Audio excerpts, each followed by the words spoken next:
अरविंद सिंह जी के study YouTube channel में आपका स्वागत है। मैं अरविंद सिंह आपके सामने पॉलिटेक्निक प्रवेश परीक्षा 2025 में फिजिक्स और केमिस्ट्री के महत्वपूर्ण प्रश्न को लेकर आया हूं। तो शुरू करते हैं। आपका प्रश्न नंबर पहला है कि किसी तत्व का परमाणु क्रमांक 17 है तो इसके नाभिक में प्रोटॉनों की संख्या है। तो इसमें जो आपका करेक्ट आंसर होगा वो होगा ये 17। यदि आपसे पूछता कि इलेक्ट्रॉनों की संख्या क्या है तब भी 17 ही होता, क्योंकि परमाणु क्रमांक बराबर इलेक्ट्रॉनों की संख्या बराबर प्रोटॉनों की संख्या होता है। आपका प्रश्न नंबर दूसरा जो है कि परमाणु पर धन आवेश का मान इलेक्ट्रॉन के आवेश का होता है। जिसमें से जो आपका करेक्ट आंसर हो जाएगा वो हो जाएगा सी, समान होता है। आपका प्रश्न नंबर तीसरा जो है कि परमाणु भट्ठी में ग्रेफाइट कार्य करता है। तो इसमें से आपका करेक्ट आंसर रहेगा ये बी, मंदक का। आपसे निवेदन है कि आप चैनल को सब्सक्राइब और वीडियो को लाइक जरूर कर दीजिएगा। आपका प्रश्न नंबर 4 है कि कृत्रिम रेडियो एक्टिवता की खोज किसने की थी। आपका प्रश्न नंबर 4 है कि कृत्रिम रेडियो एक्टिवता की खोज किसने की थी। जिसमें से आपका करेक्ट आंसर हो जाएगा डी, आई क्यूरी तथा जूलियट। यदि आपसे पूछता कि रेडियो एक्टिवता की खोज किसने की है, कृत्रिम नहीं होता, तो इसमें से आपका करेक्ट आंसर हो जाएगा हेनरी और बेकुडल ने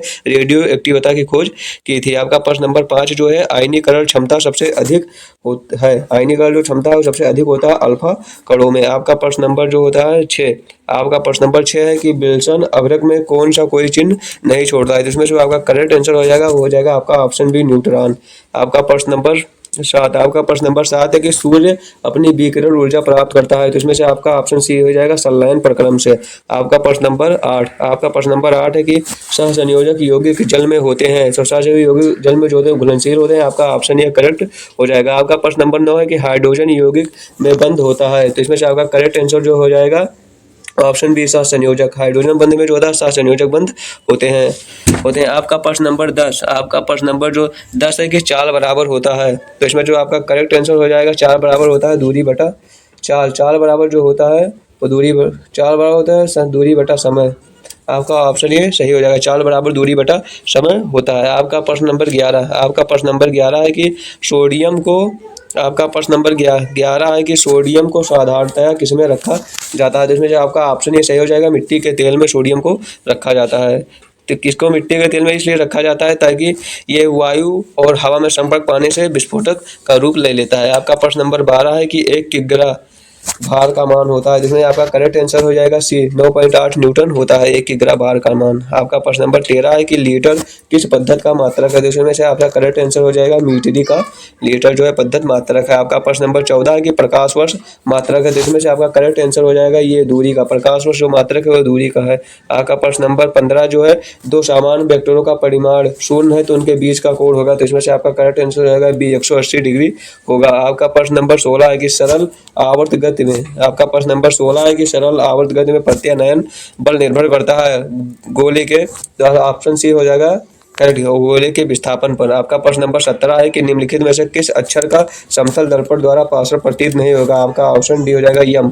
आपका प्रश्न नंबर 18 है कि सूर्य के प्रकाश की ऊर्जा पृथ्वी तक पहुंचती है। तो सूर्य के प्रकाश की जो ऊर्जा पृथ्वी तक पहुंचती है विकिरण के द्वारा।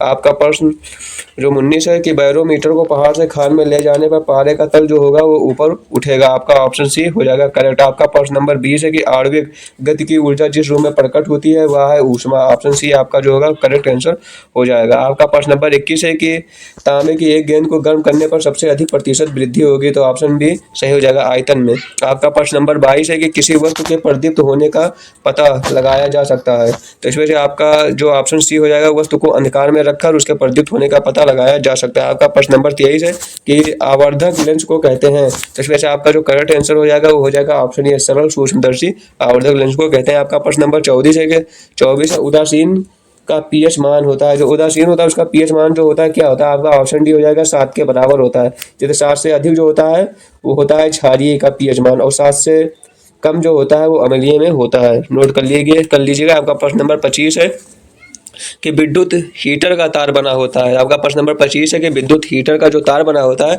वह बना होता है नाइक्रोम का। आपका ऑप्शन ये करेक्ट हो जाएगा। और टंगस्टन जो होता है ये बल्ब में होता है। आप ये भी नोट कर लीजिएगा। तो दोस्तों आपके 25 प्रश्न थे वो पूरे हो चुके हैं। आपको क्लास कैसा लगा कमेंट में बताना, और आपसे निवेदन है कि आप चैनल को सब्सक्राइब और लाइक कर दीजिए। यदि आप पॉलिटेक्निक की तैयारी कर रहे हैं तो आप हमारे चैनल को सब्सक्राइब कर लीजिए। डेली आपको एक वीडियो पॉलिटेक्निक का मिलेगा।